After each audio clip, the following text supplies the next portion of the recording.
Kannepalli pump house దగ్గర నీళ్లు lift చేస్తే లేదా అక్కడ నిలబెడితే మేడిగడ్డ దగ్గర భద్రాచలం కొట్టుకుపోతుందని చెప్తాడు.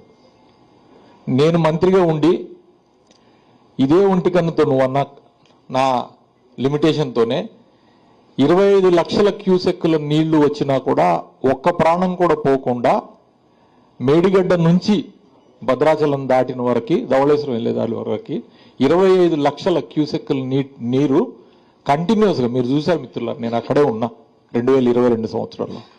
2023 సంవత్సరంలో కూడా 16-17 లక్షల దాకా క్యూసెక్కుల దాకా వచ్చింది. గోదావరి జలాలు రాలేదా? గోదావరి జలాలు 25 లక్షల క్యూసెక్లు భద్రాచలం క్రాస్ అయిపోలేదా? భద్రాచలం కొట్టుకుపోయిందా? ఇప్పుడు అక్కడ 1,00,000 క్యూసెక్లు కూడా లేదు కదా, దాదాపు ఉంటే 1,00,000 క్యూసెక్లే. వాటిని ఎత్తిపోసి ఉత్తర తెలంగాణకు సంబంధించిన వరప్రదాయని కాళేశ్వరం ఆ రైతుల ఆకాంక్షలు నెరవేర్చండి. ఎల్నినో సీరియస్ ఎల్నినో ఉంది, వర్షాభావ పరిస్థితులు ఉన్నాయి. మరి ఏ రకంగా ఎడదిరిగి ఎటొస్తుంది అనేది అర్థం కావట్లేదు. వర్షాలు పడతాయో పడవో.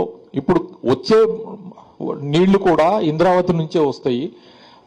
ఈ కాళేశ్వరం ప్రాజెక్టు కట్టినప్పుడు కూడా కేసీఆర్ గారు పదే చెప్పారు, ఒకవేళ గనక పైనుంచి గోదావరిలోకి ఇన్ఫ్లోస్ మహారాష్ట్ర నుంచి కానీ లేకపోతే కర్ణాటక నుంచి కానీ ఇన్ఫ్లోస్ లేని సమయంలో కూడా మనకి